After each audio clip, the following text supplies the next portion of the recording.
নমস্কাৰ, আপুনি চাবলৈ আৰম্ভ কৰিছে শোণিতপুৰ লাইভ। মই বৰ্তমান উপস্থিত আছো মানচিৰি বেৰাজেনত।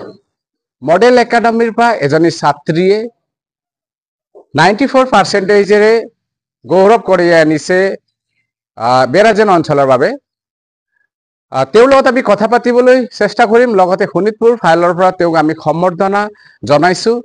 ইতিমধ্যে তেওঁৰ লগত আমি কথা পাতিম, তেওঁ কেনেদৰে অধ্যয়ন কৰিছিলে বা এই ক্ষেত্ৰত তেওঁ কোনে কোনে সহায় সহযোগিতা কৰিছিলে বা তেওঁৰ ভৱিষ্যত পৰিকল্পনা কি, গোটেইখিনি আমি কথা পাতিবলৈ চেষ্টা কৰিম।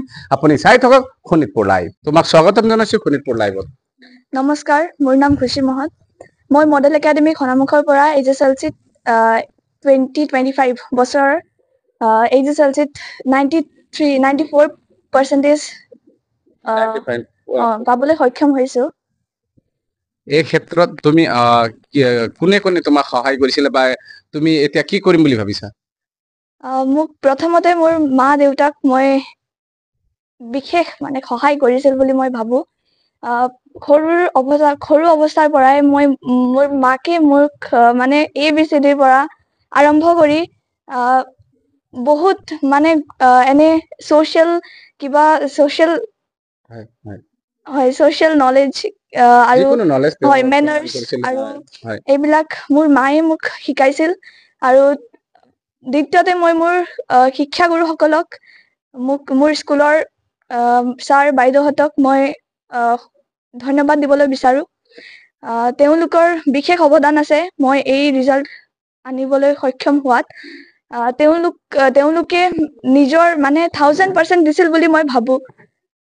তেওঁলোকৰ বহুত কন্ট্ৰিবিউশ্যন আছে আৰু তেওঁলোকে বহুত চেক্ৰিফাইচ কৰিছিলে আমাৰ ক্লাছবোৰ কৰিবলৈ।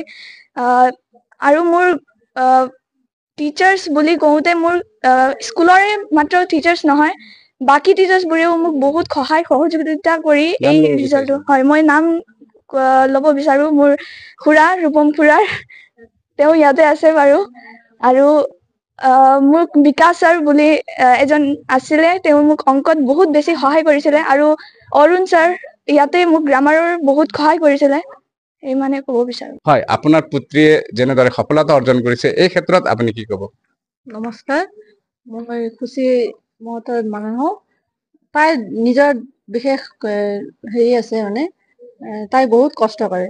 তাই নিজেই পঢ়াত ক'ব নালাগে আৰু তাই নিজেই কেতিয়া উঠে কেতিয়া পঢ়ে গম নাপাওঁ। তাই নিজেই নিজৰ বলতে হয়। ভাল লাগিছে আৰু ভাল লাগিছে।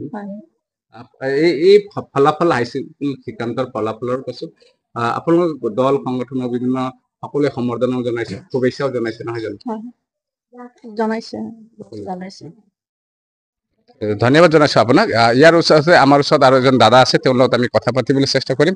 দাদা, যিহেতুকে আপোনাৰ কি হয়, খুশী ভতিজী হয় মোৰ। তাইৰ ফলাফলৰ পাছত আপোনাৰ কেনেকুৱা অনুভূতি? যথেষ্ট ভাল লাগিছে। আৰু তাই সৰুৰে পৰা একানপতীয়া প্ৰচেষ্টা বুলি কয়।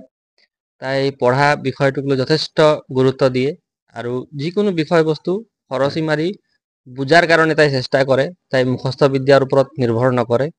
যিকোনো বিষয় ময়ো তাইক পঢ়াত সহায় কৰিছো আৰু সৰুৰে পৰা মই তাইৰ এই বুদ্ধিমত্তাটোক দেখি আহিছো। আৰু তাইৰ যি কণ্টেম্পৰেৰী পলিটিক্স বা কাৰেণ্ট এফেয়াৰ্ছ এইবিলাকৰ ওপৰত তাইৰ যথেষ্ট ৰাপ আছে আৰু ভৱিষ্যতে তাই IPS হোৱাৰ সপোন দেখে। আৰু এই ধৰণে তাই যদি পঢ়ি যায় তেনেহ'লে নিশ্চয় তাইৰ এই সপোনত সফল হ'ব।